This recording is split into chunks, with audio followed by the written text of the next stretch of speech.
Hello, I'm Simon Whistler, you're watching TopTenzNet, and in the video today we're looking at the top 10 crazy facts about the Alien movie franchise. The Alien franchise is perhaps one of the most expansive in all of science fiction, with countless books, comics, and an entire crossover deal with the Predator franchise under its belt. With that in mind, there's a lot about the franchise even seasoned fans don't know.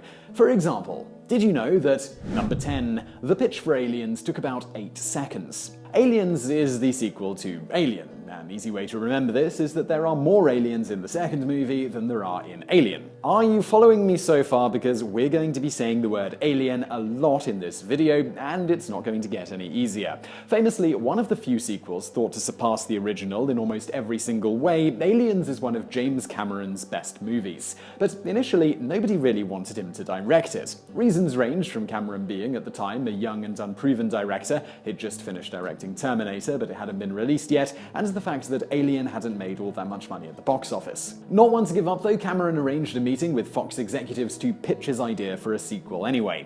According to people present that day, Cameron's pitch for the sequel was no more than a few seconds long and consisted of him walking into the room, writing the word alien on a big whiteboard, adding an S to the end, and then drawing lines through it to turn it into a $sign. Without exchanging a word, the executives greenlit the movie and awarded Cameron an $18 million budget. Number 9. Weyland-Yutani. Weyland-Yutani is the massive monolithic corporation behind much of the Alien franchise. Frequently mentioned in both the mainstream films and the extended universe of comics and books, Weyland-Yutani is described as being so ubiquitous in the future of the Alien universe, it's pretty much said to own everything. Which makes it kind of weird that at no point in the movie Alien Resurrection is it ever mentioned. Now, sure, that movie is set a few hundred years after the previous movie, but I mean, come on, Weyland-Yutani was a company that once wrote off an entire planet of workers dying from Xenomorph bite wounds as a minor expense. A company that big simply wouldn't just disappear. Well, according to a deleted scene in the movie, Weyland-Yutani was still a thing up until a few decades before the film began, at which point it was bought out by Walmart. Just think about that for 1 second. In the Alien universe, a company that, remember now, owned everything and invested billions in trying to weaponize face-raping aliens, was bought out by the same place that half the people watching this video buy soda. Number 8. There are giant 1,000-year-old aliens somewhere in the universe. The alien, or Xenomorph as it's usually described in the expanded universe content, is a mysterious creature that, even with the wealth of content available discussing it, we still know remarkably little about. For example, it is never established in any piece of alien media just how long the lifespan of a typical Xenomorph is, with some examples of the species being capable of living for thousands of years. You see, alien comics and books note that there are levels of Xenomorph above that of the Queen aliens seen in the movies, with the most powerful of them all being the Queen Mother.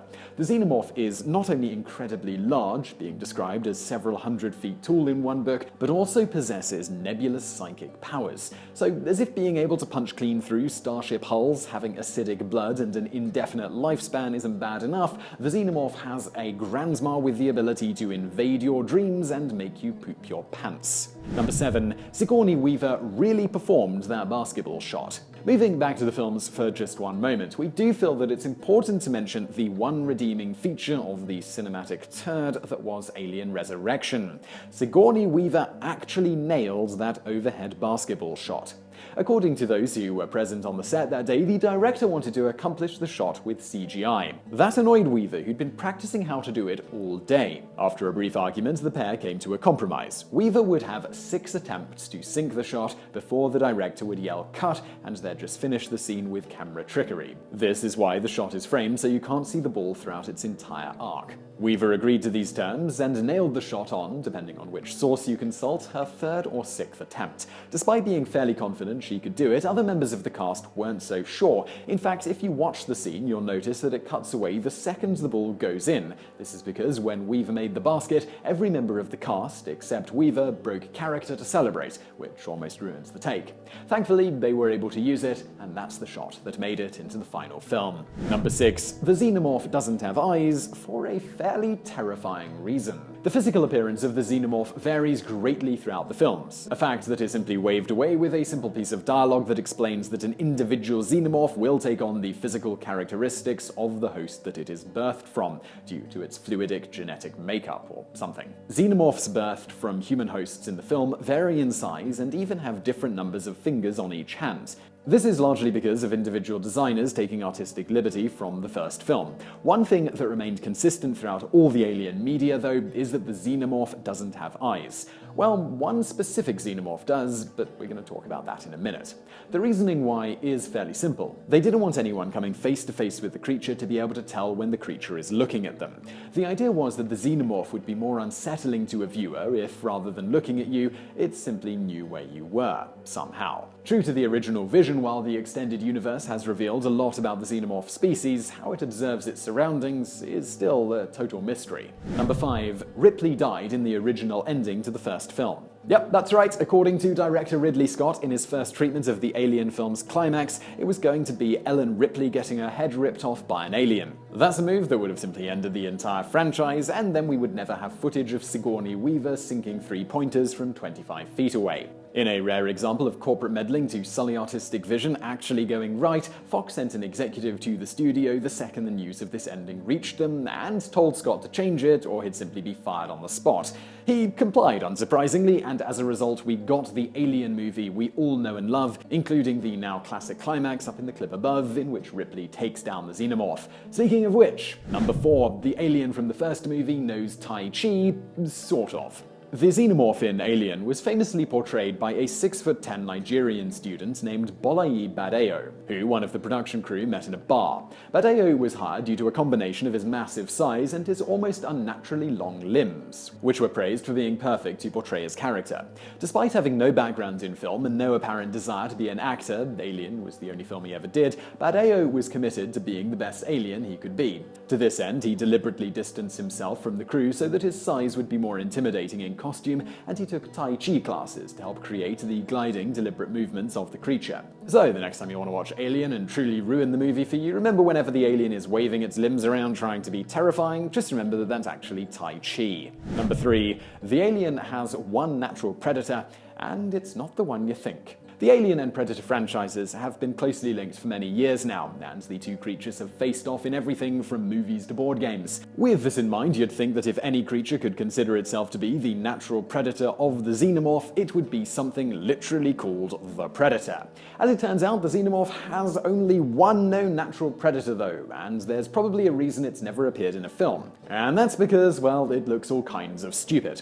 Mentioned briefly in a single comic and said to live on the supposed homeworld of the Xenomorph species, Xenomorph Prime, the only creature in the entire Alien universe known to prey on the Xenomorph, doesn't even have a name, only being identified by the admittedly badass moniker of unnamed predatory species.